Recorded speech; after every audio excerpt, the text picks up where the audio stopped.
আসিফ মাহমুদ বলছিল, আসিফ মাহমুদ উনি বলছে, হ্যাঁ সমন্বয় উপদেষ্টা। দু একটা কথা বলে যেত, উনি কেন পলাই গেল? উনি নতুন ক্ষমতায় এসছে, আমাদের কথা শুনবে। উনিও কিন্তু এই কয়েকদিন আগে রাজপথে ছিল। দেখছেন আসিফ মাহমুদ যে সমন্বয়কারী ক্রীড়া মন্ত্রণালয়ের দায়িত্বে রয়েছেন, তিনি কিন্তু দেখছেন তার গাড়িটি পিছন দিকে চলে যাচ্ছেন। আমরা যদি একটু দেখাই, তার গাড়িটি ঘুরিয়ে যাচ্ছেন, সমন্বয়কারী ছিলেন এবং দেখছেন এই মুহূর্তে তার গাড়ি আসিফ স্যারের গাড়ি, আসিফ স্যার, দেখছেন আসিফের গাড়ি কিন্তু চলে যাচ্ছে। এই মুহূর্তে সমন্বয়কারী রয়েছেন। কার গাড়ি কার গাড়ি কার গাড়ি কার গাড়ি কার গাড়ি কার গাড়ি কার গাড়ি? এটা উপদেষ্টার গাড়ি, উপদেষ্টার গাড়ি। কি নাম কি? নাহিদ, নাহিদ, নাহিদ।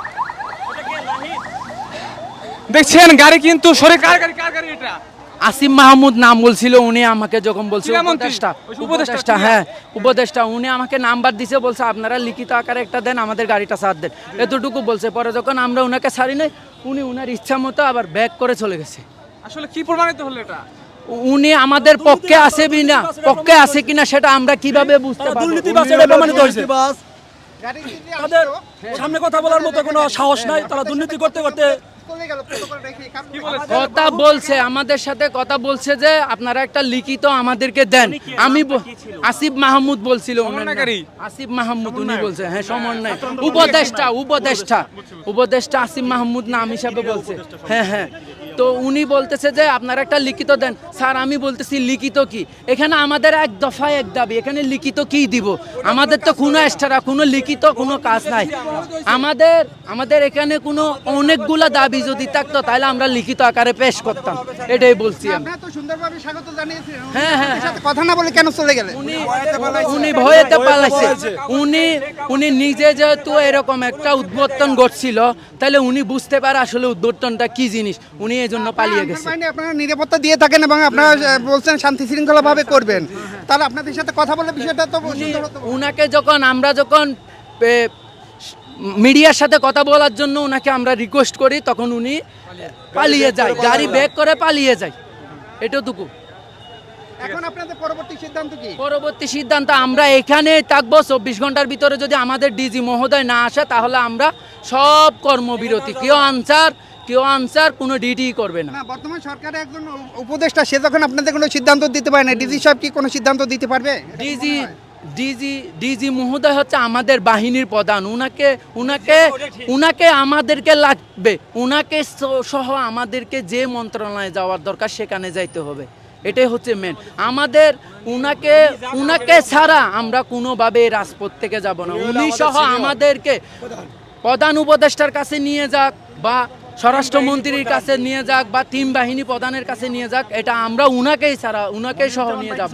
আচ্ছা, এখন আসিফ মাহমুদ যে আপনাদের সাথে কথা না বলে চলে গেল, আচ্ছা আপনার সাথে সমন্বয়ক আসিফ মাহমুদ কথা না বলে চলে গেল, এই বিষয়টা আপনারা কিভাবে দেখছেন সাধারণ আনসার বাহিনী হিসেবে?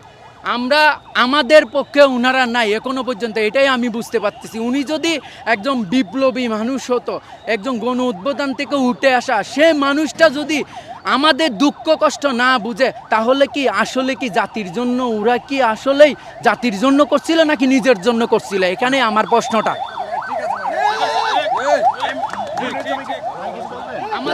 আমাদের শ্রদ্ধেয়, আমরা কষ্ট করি, বহুত কষ্ট করি আমরা। আমাদের চাকরি আছে 10 বছর, আমাদের কোনো পেনশন নাই। বাড়িতে গেলে আমরা খাজাতে যেতে হবে। আমরা 2006 সালে চাকরি করি, আমাদের খালি জ্বালা যন্ত্রণা করতে আমরা অসহ্য হয়ে গেছে। আমাদের পোলাপান লেখাপড়া করতে পারি না, বাবা মা ঠিক মতো খাতে দিতে পারি না, ওষুধপাতি কিনতে পারি না, আমাদের কোনো ব্যবস্থা নাই। আমাদের অফিসের যেগুলো আছে সম্পূর্ণ চোর, খালি টাকার ভুক্ত। আমার তো অনেক টাকা কাটে রাখছে, আমার কোনো টাকা পয়সা দেয় না। 16,000 বেতন, আমার কোনো চাকরি, আমাদের কোনো পাই না, আমরা খরচ করে খেতে পারি না, খুব কষ্ট হয় আমাদের। এই যে চাকরি শেষ, আমরা কি করে খাবো বাড়িতে? এখন 8 মাস 9 মাস 10 মাস আমার বাড়িতে বসে থাকা লাগে। মানুষের বাড়িতে কামলা দিয়ে সারা চাকরি করে দিতে, আবার কামলা দিস কেন? এটা কি ঠিক? এসে তো খাওয়া লাগে। আমরা ট্রেনিং করে লোক, আমরা ট্রেনিং করে আসি, আমরা অস্ত্র চালাতে শিখছি। আমাদের এই যে সংস্কার আন্দোলনে যে আমাদের আনসার সদস্য, অগণিত আনসার সদস্য মারা গেছে, এটার কেউ কোনো খোঁজ খবর নেয় না। কোনো অফিসার কর্মকর্তা আমাদের আনসার ডিপার্টমেন্টের বলেন, অন্য অন্য ডিপার্টমেন্টের বলেন, কেউ কোনো প্রকারের খোঁজ খবর বা সহযোগিতা বা তাদেরকে দেখতে যাওয়ার জন্য যে সান্ত্বনাটুকু এইটুকু দেওয়ার জন্য কেউ আগে আসে নাই। এই হলো আমাদের আনসার ডিপার্টমেন্টের অবস্থা। দেখছেন এই মুহূর্তে কিন্তু আন্দোলন চলছে, বিক্ষোভ চলছে, এবং আমরা যদি একটু দেখাই যে আসিফ মাহমুদ ছিলেন যে কোটা আন্দোলন সমন্বয়কারী, এখন কিন্তু উপদেষ্টা হয়েছেন ক্রীড়া মন্ত্রণালয়। তার গাড়ির যখন পেয়েছিল তখন তার গাড়িতে ডেকে আনসার সদস্যরা কথা বলার চেষ্টা করছে। এক পর্যায়ে কিন্তু তোপের মুখে পড়ে যখন আনসার সদস্যরা গণমাধ্যম কর্মীদের সাথে কথা বলে আসিফ মাহমুদকে ক্রীড়া মন্ত্রণালয়ে যে দায়িত্বে রয়েছেন সেই গাড়ি কিন্তু এক সময় কিন্তু পিস ফেলে ব্যাক করে পালিয়ে যায়, যেটি কিন্তু আমাদের শুরু থেকেই গণমাধ্যমে দেখিয়েছি। বলেন এখন এই গাড়িটা কার? এই প্রটোকল কার? এটা ওই উপদেষ্টা স্যারের, বলেন। উপদেষ্টা স্যারের প্রটোকল। আমরা সবাই মিলে আমাদের এই দাবিটা ওনার কাছে তুলে ধরতে চাইছিলাম, কিন্তু উনি আমাদের দাবির কথা শুনে বলছে যে তোমাদের ডিজির সাথে আমি কথা বলবো, এই বলে আমাদের আর কিছু না বলে গাড়ি সাহা করে ব্যাক দিছে। পিছনে যদি আমাদের কোনো থাকতো হয়তো বা মরেও যেতে পারতো। উনি এইভাবে পলানো উনার ঠিক হয়নি। উনি ভালো মন্দ দু একটা কথা বলে যেত, উনি কেন পলাই গেল? উনি নতুন ক্ষমতায় এসছে, আমাদের কথা শুনবে। উনিও কিন্তু এই কয়েকদিন আগে রাজপথে ছিল, আমরাও রাজপথে আছি। আমাদের দুঃখ বোঝার জন্য উনার প্রয়োজন ছিল।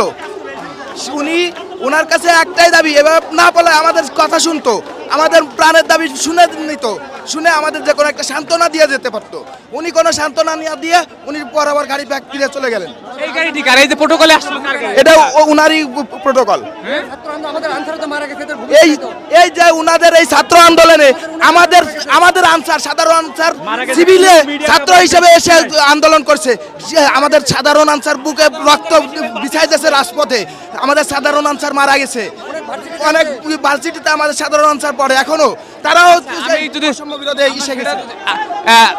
আসিফ মাহমুদকে নিয়ে আসছিল এই গাড়ি, প্রটোকল দিয়ে নিয়ে আসছিল। জি আসিফ, হ্যাঁ আসিফ স্যারকে এই গাড়ি প্রটোকল দিয়ে নিয়ে আসছিল। আমরা স্যারকে আমাদের দাবিটা বলতেছিলাম, কিন্তু স্যার আমাদের দাবি না শুনেই উনি গাড়ি ব্যাক করে চলে গেল। প্রটোকলের গাড়ি রেখে উনি নিজের গাড়ি ব্যাক করে চলে গেল। এটা স্যার কেমন কাজ করলো? এটা কি স্যার দেশের জন্য করবে না নিজের স্বার্থের জন্য? স্যার কি দেশের জন্য না নিজের স্বার্থের জন্য? আমরা দেশের একটা আনসার বাহিনী, আমরা দেশের প্রতিটা ক্ষেত্রে আমরা দিয়ে যাচ্ছি, সেবা দিয়ে যাচ্ছি। আমরা এমন কোনো সেবা নেই দিচ্ছি না। আমরা সরকারি খাতে, বেসরকারি খাতে, বাংলাদেশের গুরুত্বপূর্ণ জায়গায় আমরা নিজেদের সকল ধরনের জীবনের রিস্ক নিয়ে আমরা সেবা দিয়ে যাচ্ছি। তারপরও ইনি আমাদের কোনো কথা শুনলেন না, এভাবে চলে যাওয়া না ঠিক হয়েছে বলেন? দেখছেন এই মুহূর্তে কিন্তু আনসারের যে আসিফ মাহমুদের যে গাড়িটি ছিল সেই গাড়ির যে প্রটোকল, সেই প্রটোকলটা দেখছেন এই মুহূর্তে আটকে রয়েছে এবং তাদের কিন্তু এখন পর্যন্ত ছাড়েনি। আমরা যদি দেখাই এই মুহূর্তে দেখছেন, লাইক দিন, সাবস্ক্রাইব করুন, সাথে থাকুন।